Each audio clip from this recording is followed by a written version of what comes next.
Picture this. You just turned 65 and your retirement account finally feels substantial. You spent 30 years saving carefully, avoiding debt, trusting the process completely.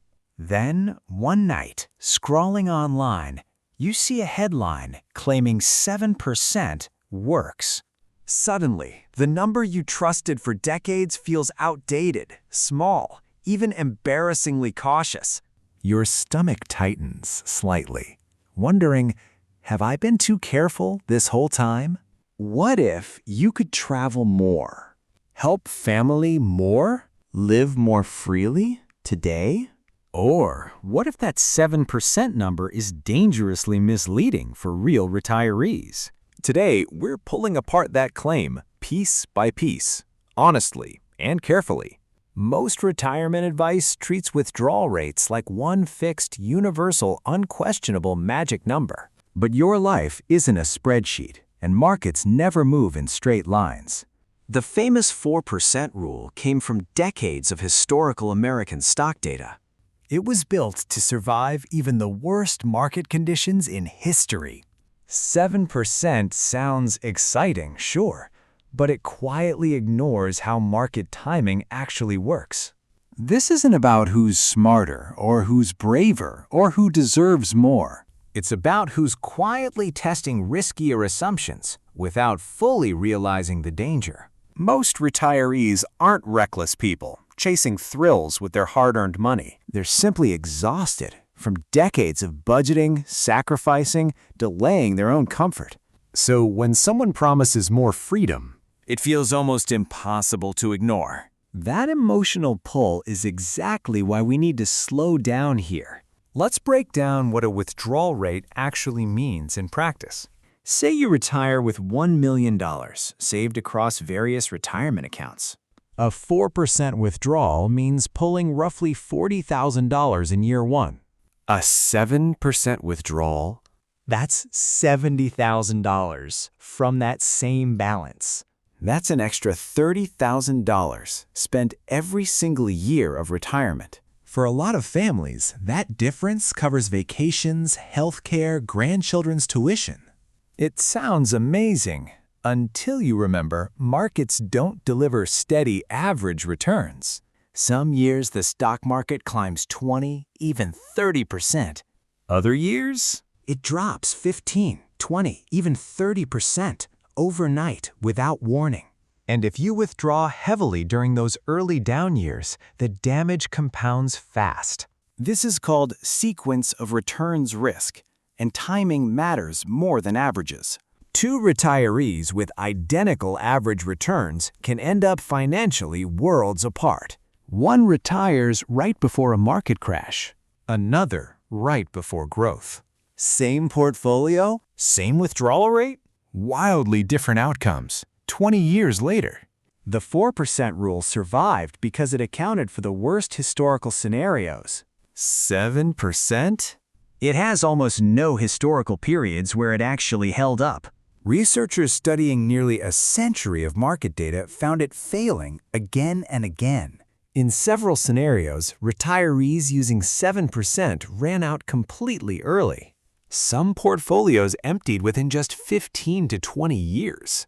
And that's genuinely frightening because retirement can stretch beyond 30 full years. Nobody wants to discover they're out of money at 85.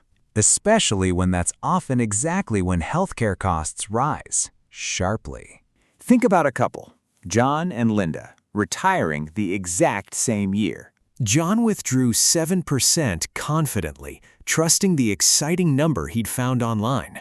Linda withdrew 4% cautiously, following the more conservative, tested approach. 20 years later, John's portfolio was dangerously close to running out entirely. Linda's, meanwhile, had actually grown despite years of steady withdrawals. Same starting balance, same market conditions, dramatically different outcomes. There's also inflation, quietly eating away at your purchasing power every year. $1 today buys noticeably less than that same dollar decades earlier. Groceries, healthcare, housing, They all creep upward, even in quiet economic years. A withdrawal rate that ignores inflation? It eventually erodes your real spending power. This is why the math needs more nuance than a single flat percentage. Social Security helps, but it rarely covers your entire monthly lifestyle alone. Your 401k, your personal savings, they carry most of the actual weight. Which means your withdrawal strategy directly determines whether your money survives comfortably. Your specific mix of stocks and bonds also changes how much risk you're taking. A portfolio heavy in stocks can grow faster, but swings much more violently. One heavier in bonds feels calmer, but often grows more slowly. Withdrawal rates only make sense alongside your actual investment mix and your goals. Some researchers now suggest 3.5% as the safer baseline. Others argue closer to 5% works if you're genuinely flexible with spending. The truth probably lives somewhere between rigid caution and reckless optimism. There isn't one universal answer that fits every retiree's unique situation. So instead of chasing one magic percentage, smart retirees build in genuine flexibility. That flexibility? It's the real difference between an anxious retirement and a peaceful one. Here's the psychological trap nobody really talks about in personal finance conversations. We want permission to spend more because scarcity feels exhausting after decades of working. After years of careful saving, spending suddenly feels uncomfortable, unfamiliar. So higher withdrawal numbers feel liberating, even when the underlying math feels shaky. But real financial peace doesn't come from finding the highest possible spending number. It comes from understanding your specific risk tolerance, your flexibility, your life circumstances. Some retirees can safely spend more because pensions or rental income support them. Others need lower withdrawal rates because they lack that additional guaranteed income. The real question isn't, can I spend 7%? It's, will my plan survive? Once you shift from bragging rights towards personal survival, decisions become far clearer. This one mindset shift changes everything about how you approach retirement spending. You stop comparing yourself to strangers online chasing impressive headline-grabbing percentages. Instead, you start asking, does my specific plan match my specific life? That single shift removes an enormous amount of unnecessary anxiety instantly. Start by calculating your actual essential expenses versus your optional lifestyle spending. Essential expenses usually include housing, food, insurance, basic recurring bills. Optional spending covers travel, dining out, hobbies, the lifestyle choices.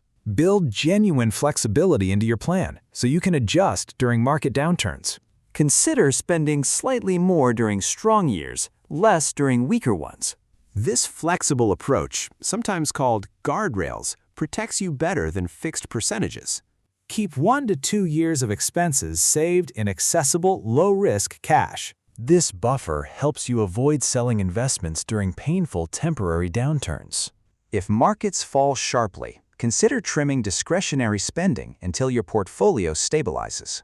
If markets perform well, allow yourself a little extra breathing room occasionally.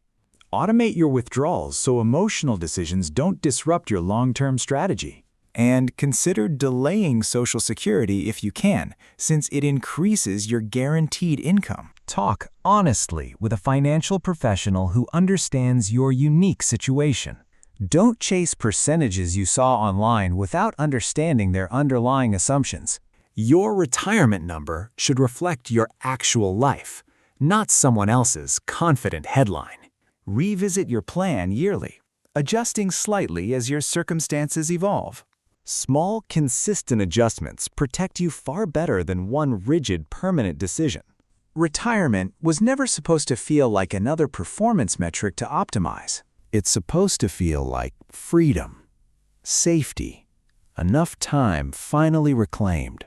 7% might genuinely work for someone else's unique situation. But your job isn't matching their number. It's protecting your own peace of mind. Progress beats perfection, especially when your entire future depends on getting this right. Take your time. Ask better questions. Build a plan that genuinely fits you. You don't need the highest possible number. You need the right one. Whatever percentage you choose it because it fits your real life. Not because it sounded impressive somewhere online late one night. Retirement should feel calmer with time, not more stressful with every headline. You've already done the hardest part by saving diligently for all these years. Now it's simply about spending that money with intention, wisdom, and genuine care. That's not weakness. That's exactly what real financial wisdom looks like.